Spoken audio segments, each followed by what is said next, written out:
नमस्कार, आपके साथ मैं हूं सबीना तामंग देशमुख। रूस से तेल और गैस के इंपोर्ट पर पूरी तरह बैन लगाना यूरोप के लिए मुश्किल हो गया है।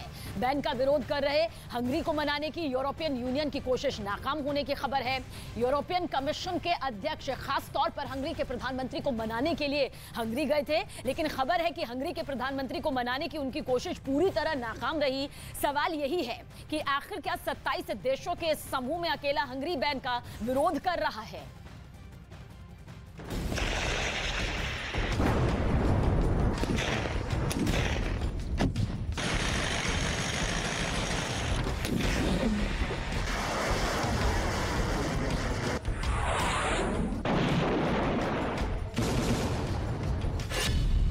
रूस के खिलाफ यूरोपियन यूनियन का दांव फेल।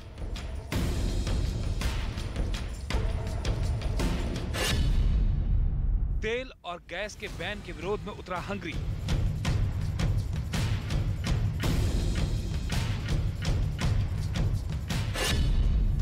रूस की ताकत के आगे कैसे बेबस हुआ हंगरी।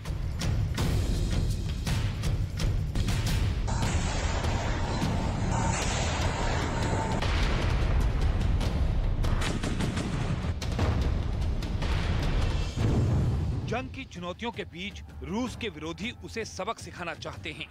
रूस के तेल और गैस के आयात पर पाबंदी लगाकर उसे आर्थिक चोट देना चाहते हैं, लेकिन रूस के खिलाफ किसी का कोई दांव फिलहाल काम करता नजर नहीं आ रहा।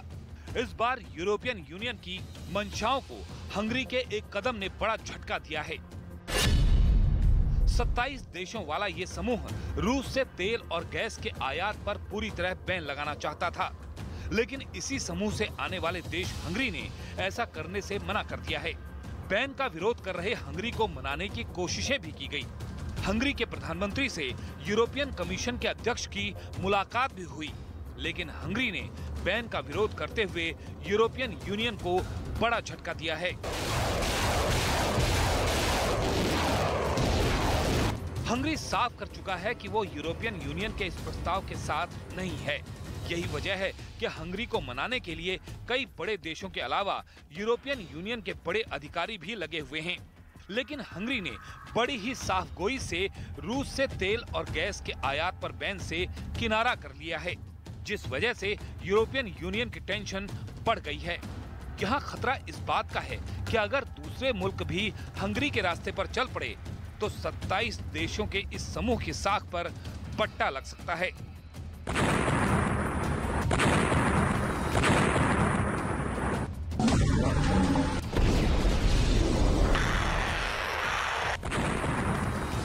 असल में रूस के खिलाफ प्रतिबंधों का समर्थन हंगरी क्यों नहीं कर रहा है, इसे भी समझना जरूरी है। हंगरी एक ऐसा देश है जो तेल और गैस पर बुरी तरह से निर्भर है। उसने साफ कहा है कि वो रूस के खिलाफ प्रतिबंधों का समर्थन नहीं करेगा।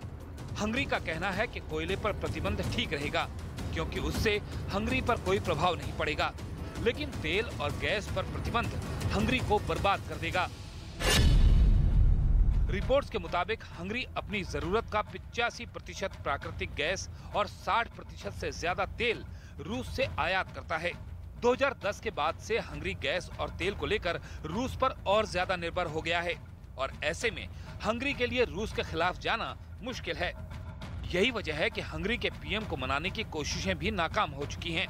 माना यह भी जा रहा है कि यूरोपियन कमीशन की तरफ से हंगरी को कोई मजबूत विकल्प नहीं दिया जा सका, जबकि हंगरी चाहता है कि रूस से तेल और गैस का इंपोर्ट बंद करने से पहले मजबूत विकल्प तैयार हो। यही बात हंगरी के वित्त मंत्री कह भी चुके हैं। हालांकि खबर है कि कुवैत तेल और गैस की लड़ाई का फायदा उठाने की कोशिश में है।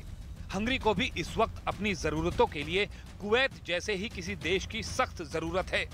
अब तक यूरोप के बाजार तक कुवैत की पहुंच नहीं है, लेकिन अगर हंगरी से कुवैत की डील हो गई तो दोनों के लिए फायदे का सौदा होगा।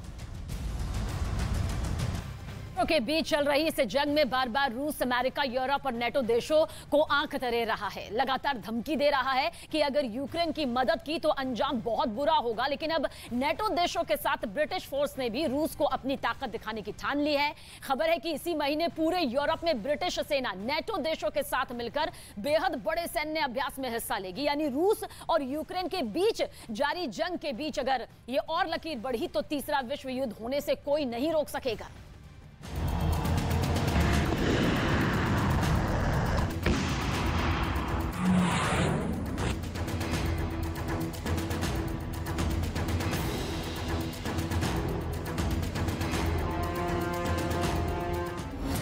तीसरे विश्व युद्ध की आहट।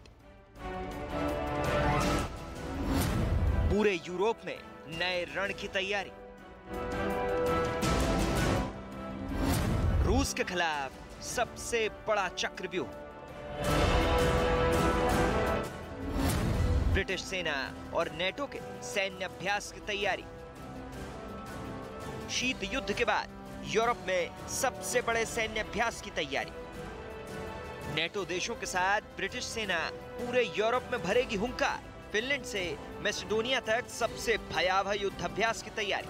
रूस के खिलाफ ब्रिटेन और नेटो देशों का सबसे बड़ा चक्रव्यूह। जो रूस लगातार यूक्रेन के मददगार देशों को धमकियां दे रहा है, ये खबर उस रूस के लिए खतरे की घंटी जैसी है जो पुतिन दुश्मन देशों को अंजाम भुगतने की चेतावनी देते हैं। ये खबर उन्हें आगाह करने वाली है, क्योंकि एक बार फिर यूरोप की धरती पर सबसे बड़ा वार्षिक युद्धाभ्यास होने जा रहा है। खास बात ये कि इस बार नेटो देशों के साथ हजारों ब्रिटिश सैनिक इस युद्धाभ्यास में हिस्सा लेने जा रहे हैं। यानी इस युद्धाभ्यास में बख्तरबंद गाड़ियां होंगी। ब्रिटेन और नेटो देशों के बेहद ताकतवर टैंकों की नुमाइश होगी। अत्याधुनिक मशीन गनों का परीक्षण किया जाएगा। इसके अलावा लड़ाकू विमानों के जरिए युद्धाभ्यास किया जाएगा।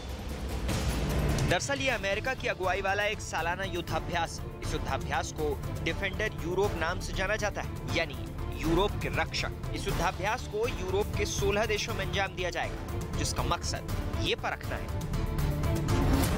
कि अगर युद्ध के हालात पैदा हुए तो नेटो और सहयोगी देशों की ताकत क्या है। इस युद्धाभ्यास को शांति लाने के मकसद से अंजाम दिया जाता है। साथ ही इस युद्धाभ्यास का एक मकसद ये भी है कि आने वाले खतरे से कैसे निपटना है। इस अभियान में गैर नेटो सदस्य फिनलैंड और स्वीडन भी शामिल हैं। ब्रिटिश सेना के field commander lieutenant general Ralph Wooddisse के मुताबिक ब्रिटिश सेना के पेशेवर रवैये, प्रशिक्षण और चुस्ती के साथ इस तैनाती से ऐसे स्तर पर आक्रामकता रोकी जाएगी जो इस सदी में यूरोप में नहीं देखी गई। ब्रिटिश सेना के लेफ्टिनेंट जनरल का यह बयान साबित करता है कि भले ही ये वार्षिक होने वाला युद्धाभ्यास है, लेकिन जिस तरह से रूस लगातार दुश्मन देशों को धमका रहा है, उसकी वजह से भी ये युद्धाभ्यास महत्वपूर्ण हो जाता है।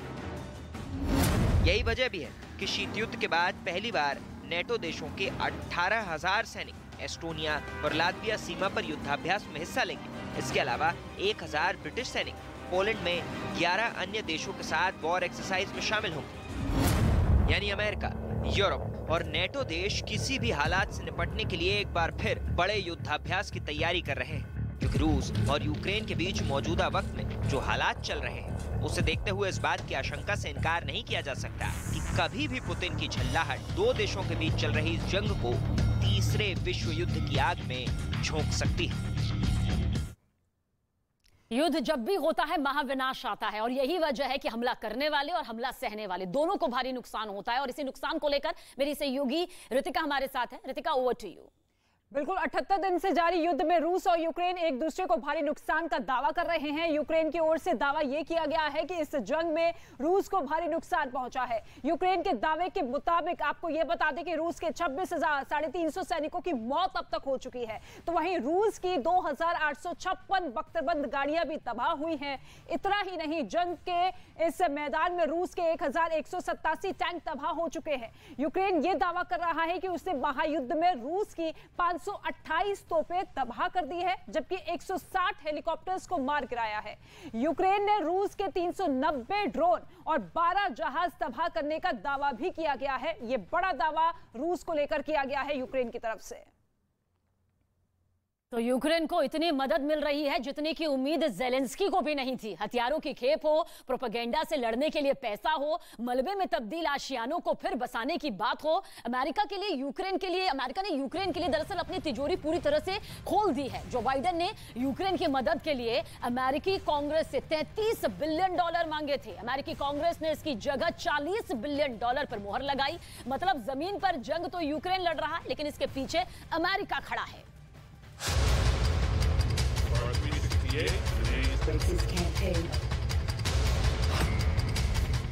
अमेरिकी संसद की ये तस्वीर रूस के राष्ट्रपति पुतिन को परेशान करने वाली है और यूक्रेन के राष्ट्रपति ज़ेलेंस्की को राहत देने वाली है। There are 368, the nays are 57.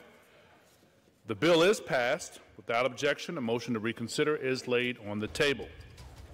Ukraine को अमेरिका की ये बिल्कुल ताजा मदद है। $40 अरब यानी करीब 3 लाख करोड़ रुपए की। अमेरिका के राष्ट्रपति जो बाइडेन ने मदद की इस रकम पर मुहर लगा दी है। अमेरिका की दोनों पार्टियों ने ज़ेलेंस्की को सैनिक सहायता वाली इस खेप को तुरंत यूक्रेन पहुंचाने के प्रस्ताव को मंजूरी दी है। $40 बिलियन की यह रकम उस $33 बिलियन की रकम से $7 बिलियन ज्यादा है, जिसकी स्वीकृति बाइडेन ने अमेरिकी कांग्रेस से मांगी थी। Last week, the Ukrainian parliament took a vote urging the U.S. Congress to designate Russia as a state sponsor of terrorism. So we heard their plea and we're answering their request. Today we will be introducing a resolution urging the Secretary of State and the Biden administration to designate Russia as a state sponsor of terrorism, because they are. There is anybody who embodies terrorism and totalitarianism and torture, it is Vladimir Putin. And Russia, unfortunately, is in his hands. And so this resolution is absolutely appropriate, and it will put Russia outside the pale of civilized nations. Zelensky America की सैनिक सहायता से गदगद है। Putin की सेना के सामने 77 दिनों से टिके ज़ेलेंस्की को और क्या चाहिए? Щомісячної підтримки на рівні від 5 до 7 мільярдів доларів. Коли війна завершиться, потрібно буде відновлювати зруйноване Росією на більше ніж 600 мільярдів доларів США. Це дуже багато для нашої держави. Це неможливо для України, але посильно для вас. І це не просто витрати для вас. Фінансова допомога Україні – допомога з післявоєнної. Спеціальна міжнародна група експертів під головуванням Майкла Макфола і Андрія Єрмака розробила план дій щодо посилення санкцій проти Росії за цю війну. Потрібно, і я дуже прошу вас, реалізувати ці санкції і хоча б дати свій аналіз зворотній. Жодних експортно-імпортних операцій з Росією, поки Росія витрачає зароблені гроші на руйнування свободи в Україні і в усій Європі. ज़ेलेंस्की अमेरिकी उपकार से हथियार खरीदेंगे, ऐसे हथियार जो पुतिन की हाइपरसोनिक मिसाइलों का जवाब दे सके।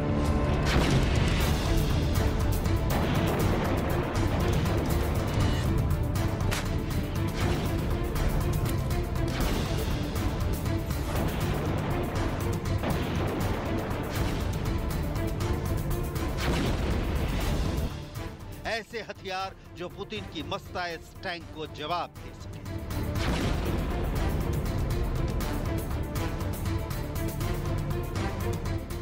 ऐसे हथियार जो पुतिन के T-90 टैंकों को करारा जवाब दे सके।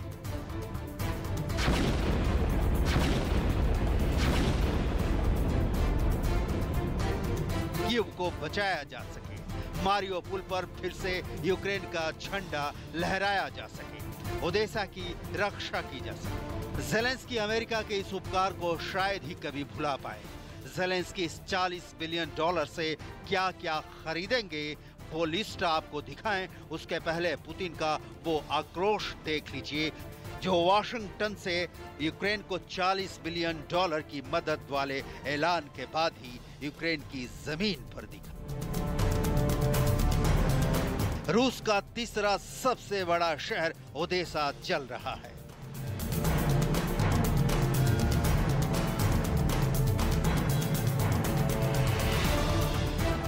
ट्रांसनिस्ट्रिया तक यूक्रेन में जहां चले जाइए बर्बादी और तबाही ही दिखेगी। पुतिन के बार बार ये दोहराने के बावजूद कि अमेरिका और यूरोप यूक्रेन की मदद करना बंद करे, अमेरिका ने यूक्रेन को $40 बिलियन मदद भेजने का फैसला किया है। ये फैसला पुतिन के लिए करारी चोट है। रूसी सेना यहाँ पर आतंक तो मचा रही है, लेकिन रिजल्ट के तौर पर उसे कुछ हासिल नहीं हो रहा। ये तथ्य है कि बिना सहायता के यूक्रेन रूस के सामने दिनों की बात तो छोड़िए, घंटों में भी नहीं टिक सकता था। लेकिन अब ऐसा नहीं है। भले ही अमेरिका जंग में डायरेक्ट नहीं उतर रहा, लेकिन उसकी भेजी सहायता का ही नतीजा है कि ज़ेलेंस्की अब तक नहीं झुके हैं। अब आते हैं उस सवाल पर कि $40 बिलियन की बड़ी रकम का ज़ेलेंस्की क्या इस्तेमाल करने जा रहे हैं। $40 बिलियन की डिटेल आपके टेलीविजन स्क्रीन पर है। $6 बिलियन हथियार और ट्रेनिंग के लिए खर्च किया जाएगा। $8.7 बिलियन की रकम का अमेरिका यूक्रेन को और हथियार सप्लाई करेगा।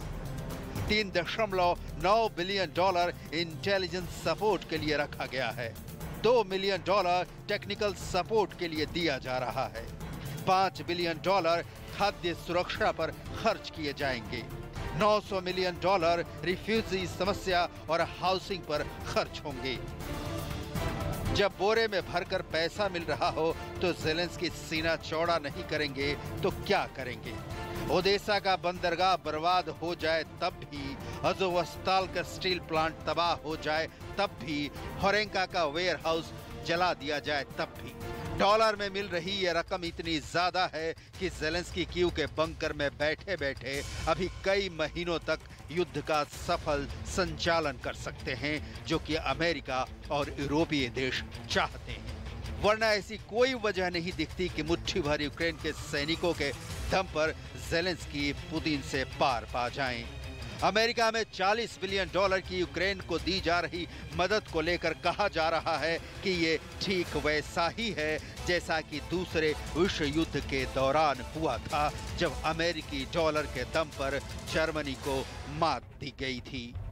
हालांकि अमेरिका में यूक्रेन को इतना पैसा देने का विरोध भी हो रहा है, लेकिन अमेरिका यूक्रेन की मदद के रास्ते पर बहुत आगे निकल चुका है और यहाँ वो हाथ खड़े करता है तो ज़ेलेंस्की पुतिन के सामने बस चंद दिनों का मेहमान रह जाएंगे और ये बाइडन कभी नहीं चाहेंगे।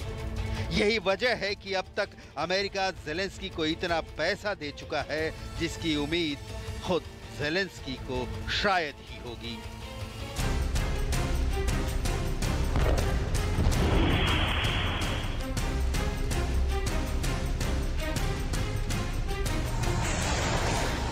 युद्ध की शुरुआत से ही यूक्रेन को मदद मिलनी शुरू हो गई थी।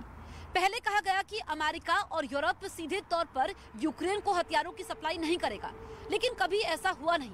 ज़ेलेंस्की को जब जब जरूरत महसूस हुई उन्होंने मदद मांगी और उनको मदद मिली भी। और अब अमेरिका ने इतनी बड़ी रकम देकर ये जाहिर कर दिया है कि वो यूक्रेन को पुतिन के सामने सरेंडर नहीं करने देंगे, चाहे फिर इसके लिए अमेरिका को कुछ भी कीमत चुकानी पड़े।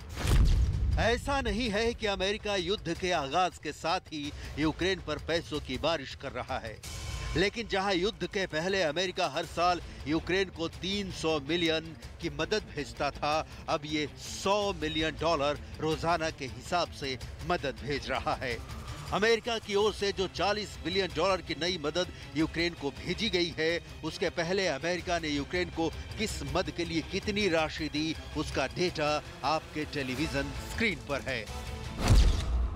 रक्षा के लिए 7.18 बिलियन, मानवीय सहायता 4.30 बिलियन, आर्थिक 1.81 बिलियन, सुरक्षा खर्च 17 बिलियन, कूटनीति 15 बिलियन।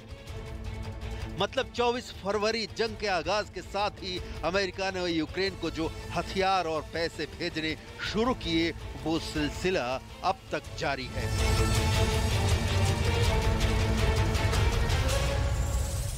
यूरोप हो या अमेरिका, जब तक यूक्रेन की मदद करते रहेंगे तब तक ये महायुद्ध थमने वाला नहीं है। भले ही सबक यूक्रेन को सिखाना हो, लेकिन असली निशाने पर तो नेटो है। अमेरिका कभी नहीं चाहेगा कि नेटो पुतिन के सामने झुके। ये बात और है कि अमेरिका कब तक और कितनी मदद कर पाएगा ये तय नहीं है। लेकिन अब खुद अमेरिका के अंदर यूक्रेन को भेजे जा रहे पैसों को लेकर के सवाल उठने लगे हैं। भारत की सबसे बड़ी financial subscription service money control pro special offer के साथ अपनी तीसरी वर्षगांठ मना रही है। रोजाना सिर्फ ₹1 में मनी कंट्रोल प्रो सब्सक्राइब करें और ₹1 लाख से ज्यादा के ऑफर पाएं। और अब बात करते हैं प्रधानमंत्री आवास योजना की। एक ऐसी योजना जो बेघर लोगों की घर बनाने में मदद कर रही है। एक घर जिसे वो अपना कह सकें। यह योजना भारत के कमजोर कच्चे मकानों को पक्के मकानों में बदल रही है। आज हम बात करेंगे प्रधानमंत्री आवास योजना की। सबका साथ, सबका विकास, सभी जरूरतमंदों को पक्के आवास दिलाने की मुहिम है। सरकार ने प्रधानमंत्री आवास योजना के तहत शहरी और ग्रामीण क्षेत्रों में अब तक 3 करोड़ से ज्यादा पक्के मकान बनाए हैं। सरकार का मिशन साल 2022 तक जरूरतमंदों और गरीबों को बुनियादी सुविधाओं के साथ स्थायी घर उपलब्ध कराना है। ज्ञान व्यापी मस्जिद परिसर में सर्वे और वीडियोग्राफी के मामले में वाराणसी कोर्ट आज सुनाएगी फैसला। मुस्लिम पक्ष की अपील पर एडवोकेट कमिश्नर बदलने पर भी होगा फैसला। ताजमहल में बंद पड़े 22 कमरों को खुलवाने पर इलाहाबाद हाईकोर्ट की लखनऊ बेंच में सुनवाई आज। बंद कमरों में हिंदू देवी देवताओं की मूर्ति होने का दावा। गुजरात में उत्कर्ष समारोह को संबोधित करेंगे प्रधानमंत्री मोदी। वीडियो कॉन्फ्रेंसिंग के जरिए सुबह 10:30 बजे कार्यक्रम में जुड़ेंगे पीएम।